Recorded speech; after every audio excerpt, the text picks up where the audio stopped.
El Señor esté con ustedes. Evangelio de nuestro Señor Jesucristo según San Lucas.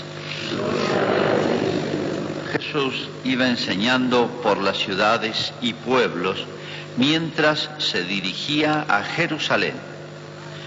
Una persona le preguntó: Señor, ¿es verdad que son pocos los que se salvan? Él respondió: traten de entrar por la puerta estrecha, porque les aseguro que muchos querrán entrar y no lo conseguirán.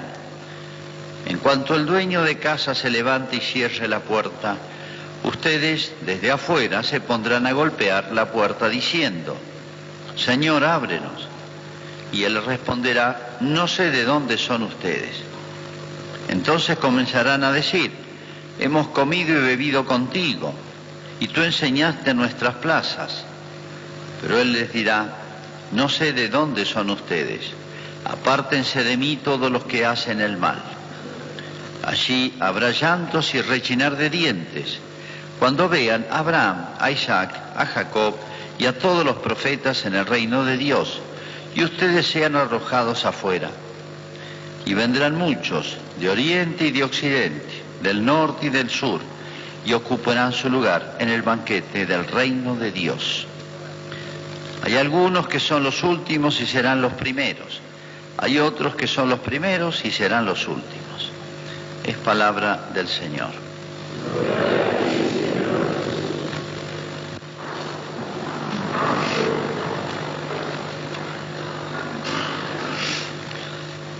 Este hecho y nueva enseñanza de Jesús arranca con una tontera de parte nuestra, por así decir.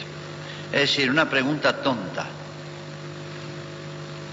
o mejor dicho, ociosa, que nos hace daño, pero que constantemente uno está en nosotros. Muchas veces tenemos curiosidad de cosas que no sirven para nada. Y tendríamos que volcar la capacidad de curiosidad que tenemos todos en cosas buenas que valen la pena. Y con eso arranca esta enseñanza de Jesús. ¿Qué le preguntan? ¿Es verdad que son pocos los que se salvan? No, dice una persona, no dice quién es. Pero ese tema, la cantidad de personas que se van a salvar, era un tema que entre, por así decir, la clase dirigente sacerdotal de Israel, decadente, corrompida, que es la que después no entiende a Cristo, lo enfrenta, lo cuestiona, lo juzga y lo condena a muerte. Bueno, en ese ambiente se había deformado la religión, por eso no entienden a Cristo. Bueno, entre las tantos aspectos de esa deformación de la religión era plantearse cosas que no servían para nada. ¿De qué nos sirve si Cristo, que lo sabe perfectamente, hubiera dicho: miren, se salvan el 22,4%? ¿Para qué sirve eso? La cantidad de personas que se van a ir al cielo son 250.000 millones. No, ¿de qué nos sirve eso? Hay curiosidades que no sirven y hay curiosidades buenas. ¿Qué es lo que hace Jesús? Corregir la pregunta. Es verdad que son pocos los que... Es verdad, como diciendo, eso es lo que estoy escuchando. Eso es lo que se dice, eso es lo que me enseñaron acá. Y Jesús le contesta: traten de entrar por la puerta estrecha. En realidad, es una traducción un poquito light esta. Traten de entrar.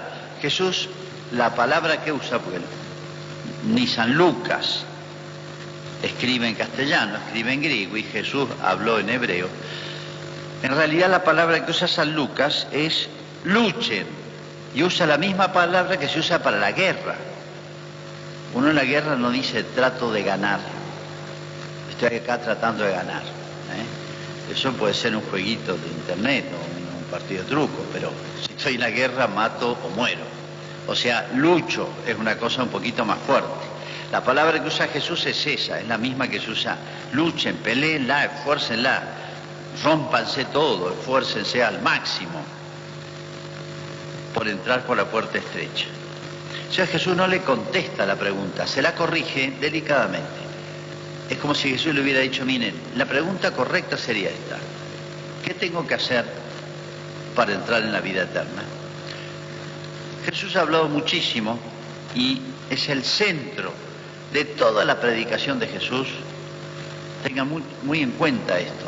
Es el centro de toda la vida cristiana, es el centro de toda la religión cristiana. Y si a ustedes les preguntan qué es la religión católica, pueden decirlo en una palabra: el reino de los cielos. Encaminarnos al reino de los cielos, que es, arranca aquí, se empieza un poquito a vislumbrar aquí en esta tierra, pero es plenamente en la otra vida. Y fíjense que Jesús habla del reino de los cielos, dice, él habla de un dueño de casa. En cuanto el dueño de casa se levanta y cierra la puerta, habla del reino de los cielos usando comparación, como si fuese una casa de familia. Hay un dueño de casa, es Dios, hay alguien, no es un lugar. Es mucho más que eso. Es Dios mismo, es su morada. Y al final dice, vendrán de todos lados a ocupar su lugar en el banquete del reino de Dios. Siempre lo comparó Jesús a una fiesta, a un banquete, como diciendo algo que creo que a todos los siglos, todos los tiempos nos gusta: la fiesta.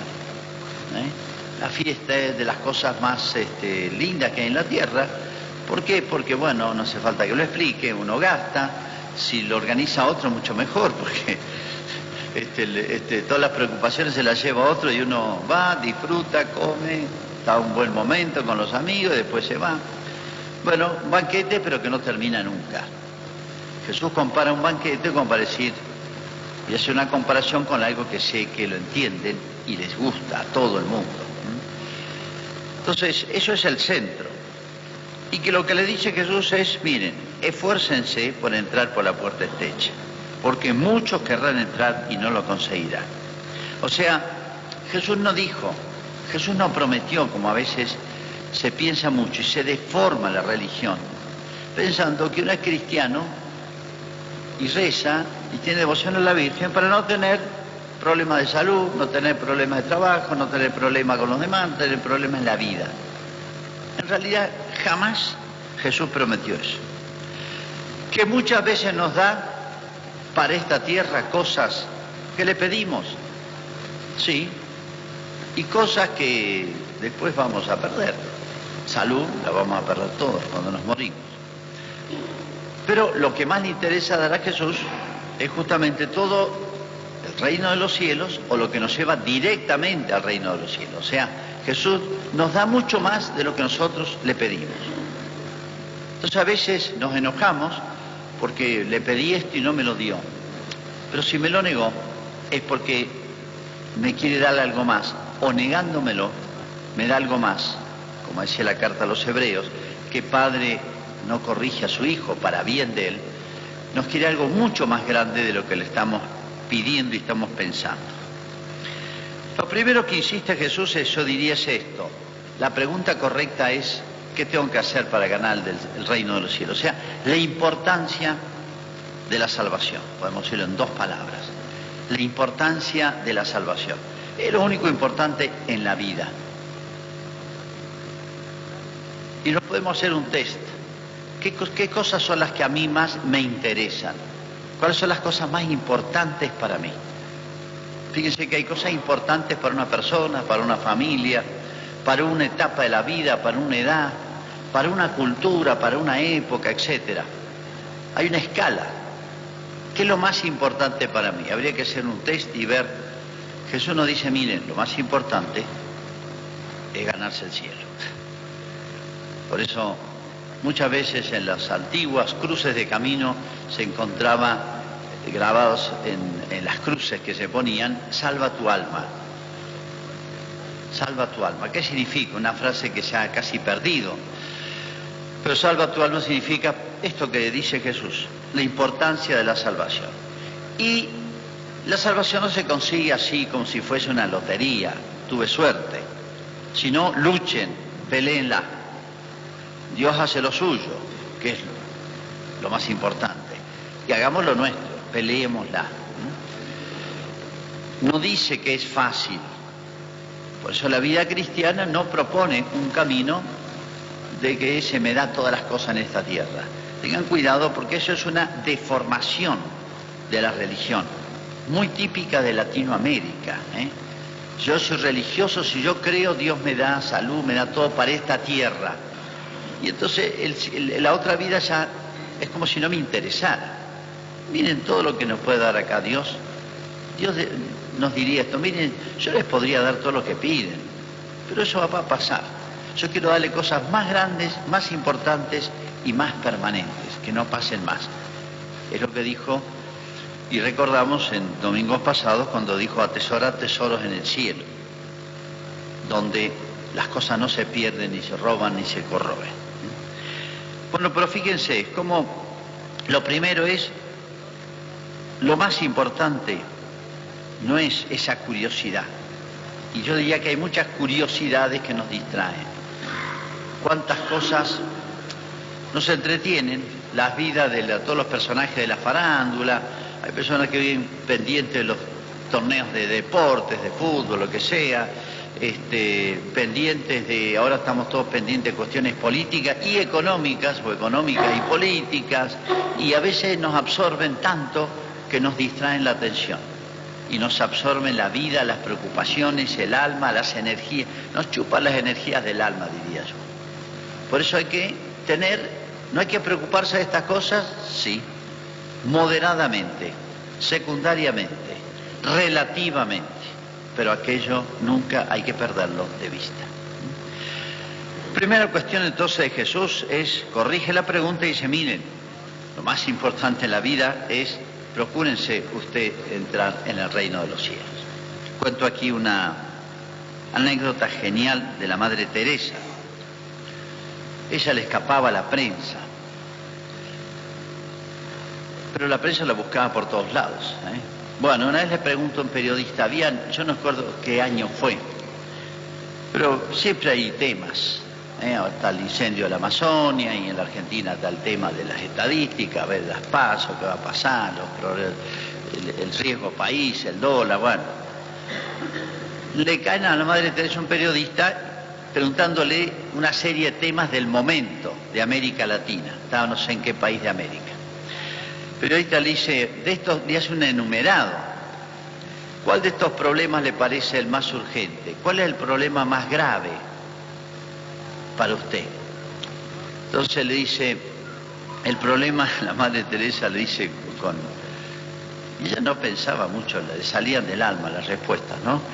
Dice, el problema más serio de América Latina es usted, le dice. Usted y yo. Para usted, el problema más grande del mundo es usted, o sea, su salvación. Se resuelvan o se agraven los problemas del mundo, si vos te salvás o te condenás, lo vas a padecer o disfrutar vos. Y para mí, dice la Madre Teresa, soy yo el problema más grande del mundo. Es genial, es al estilo de Jesús la respuesta. Escapó por otro lado.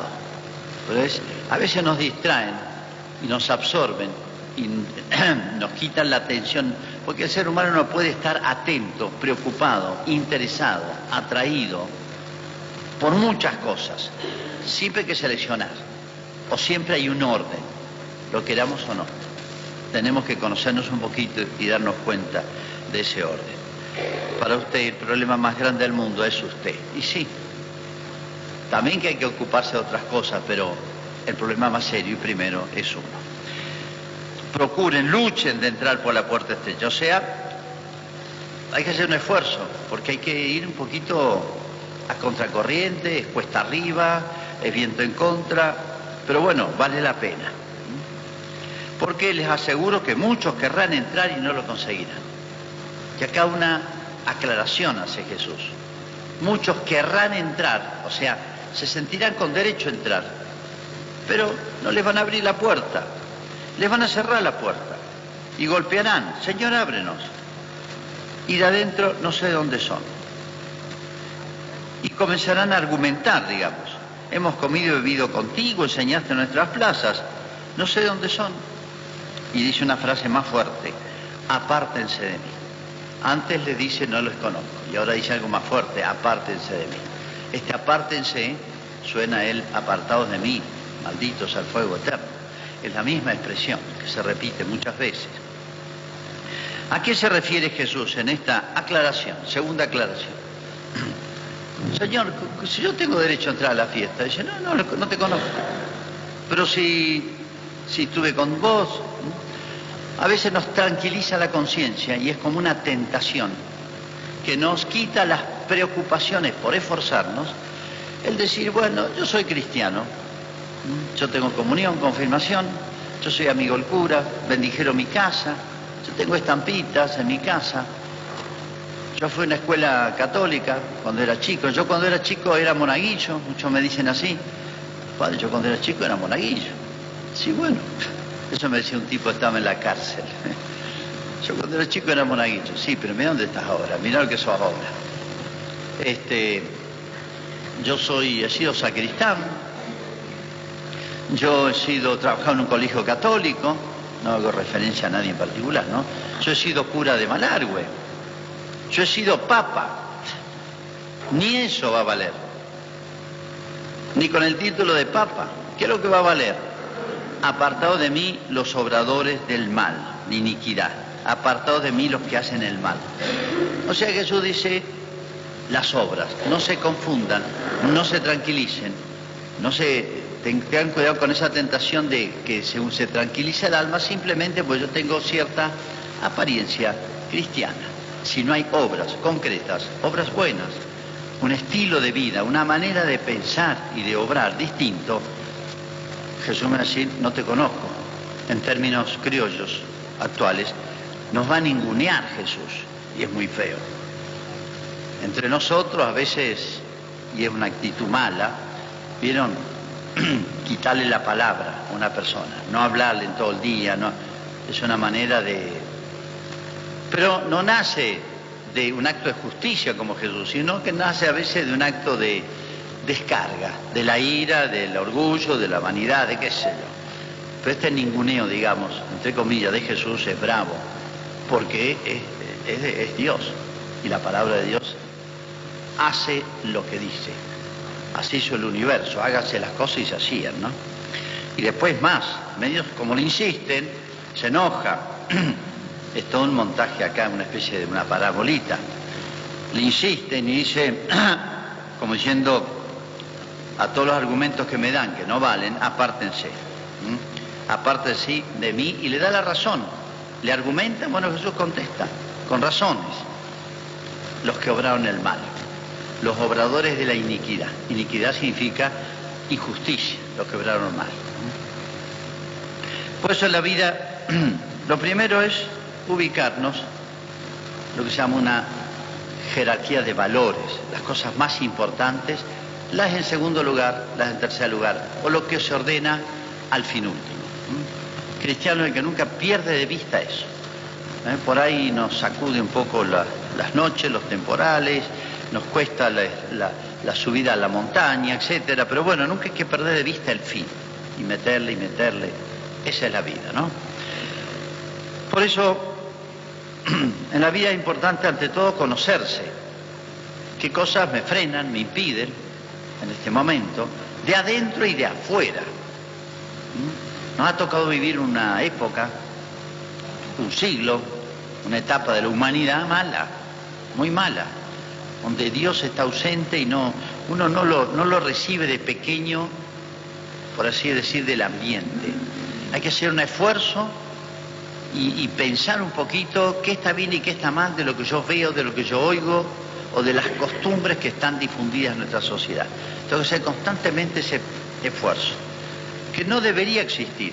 Si todo funcionara bien en un pueblo, en una sociedad, en la familia, yo recibiría los grandes principios y me ayudaría a las buenas costumbres lo que me rodea. Uno en las primeras etapas de la vida puede echarle la culpa a los padres y a la sociedad, pero a partir de cierta edad ya yo asumo, soy yo el que hago mi vida. Bueno, ya arrancamos mal, porque de pequeños no recibimos todo lo que debiéramos recibir de bueno.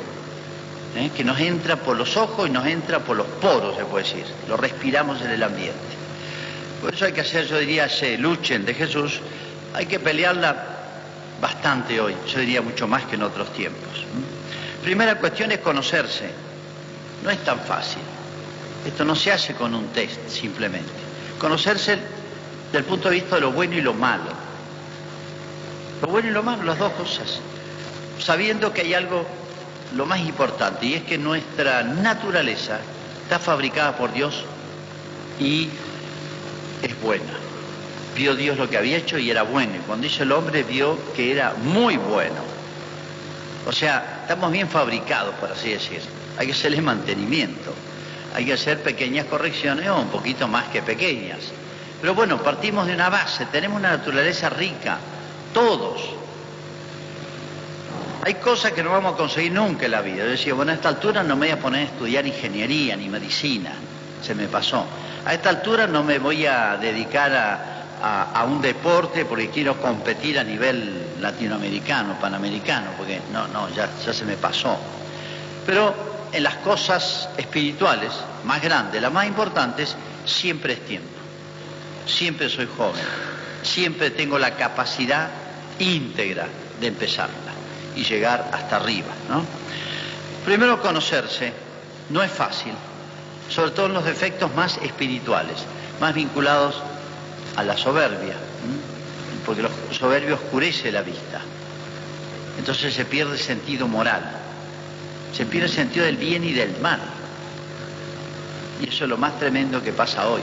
Es difícil explicarle a veces a muchos qué es lo bueno y qué es lo malo y por qué. No lo ven. Y piensan que todo está bien en su vida. Primero, conocerse. Y segundo, corregirse. Lo que dice Jesús, les va a costar un esfuercito, peléenla.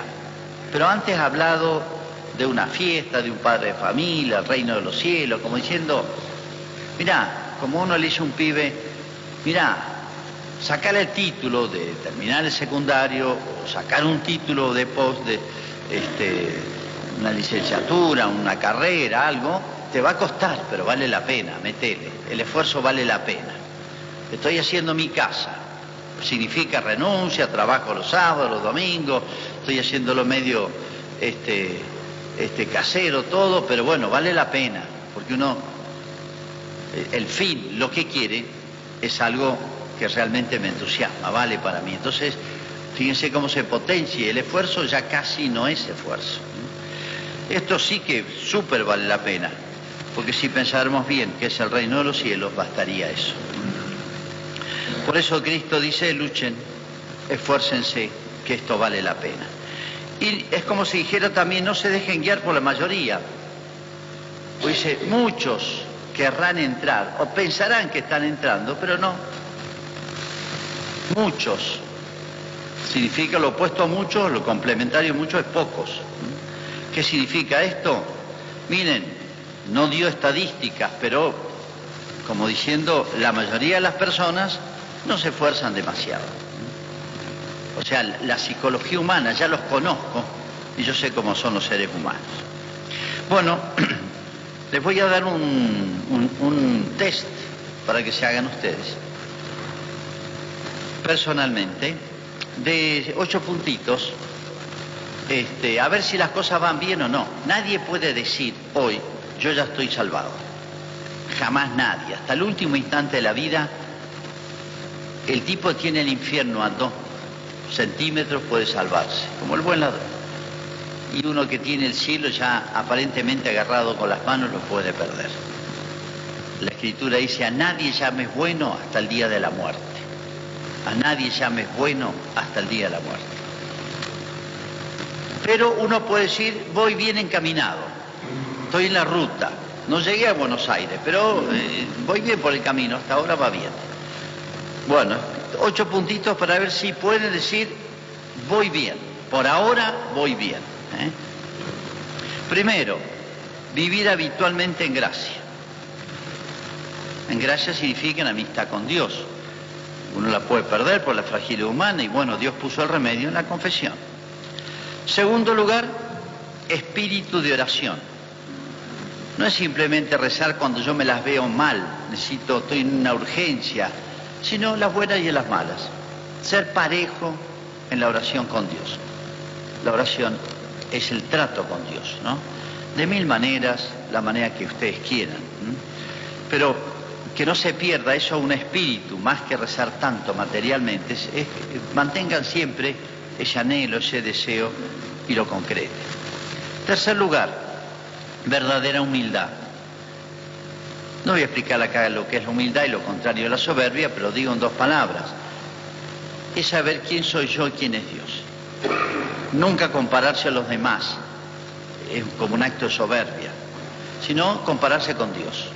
Delante de Dios, lo que eres delante de Dios, eso sos y nada más, decía San Francisco. Lo que sos delante de Dios, eso sos en realidad. Comparado con los otros, siempre encontramos uno más tonto y otro más vivo, más inteligente o menos, más santo y otro menos.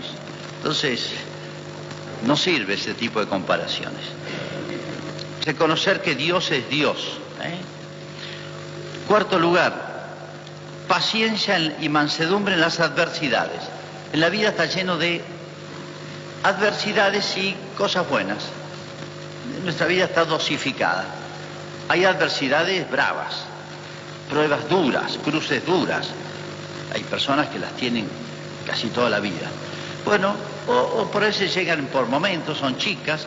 Las adversidades pueden ser problemas de salud, pérdida de un ser querido, las cosas me salen mal, o tener personas al lado que constantemente me sacan de quicio, me hacen enojar. Bueno, adversidades, cosas que no me gustan. Bueno, superarlas, entonces ser parejo en las buenas y en las malas, digamos. No perder el control, la paciencia, la mansedumbre, etc. Ser fuerte ante las adversidades, cualquiera.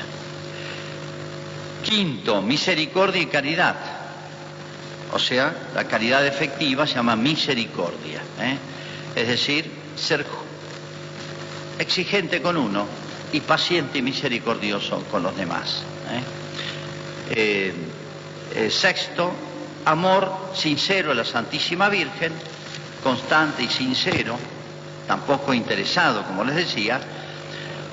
Séptimo, amor a Jesucristo. La Virgen no se opone a Jesús, van siempre juntos. La verdadera devoción a la Virgen me lleva siempre a Jesús.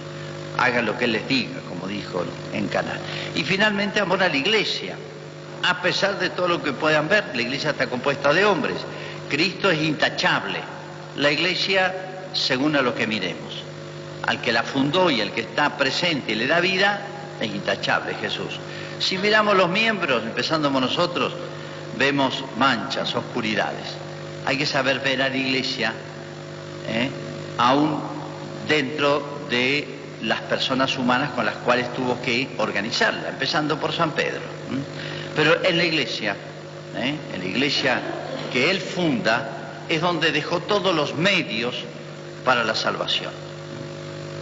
Si ustedes ven, pero no hay tiempo a hacerlo, recorran los 7 puntos, uno dice, bueno, el domingo es el día muy especial en el cual uno se ejercita en todas estas cosas, reaviva, o se chequea un poquito cómo ando, si voy camino o no al cielo. Termino con esta frase de la Virgen de Fátima, en la quinta de las 6 apariciones.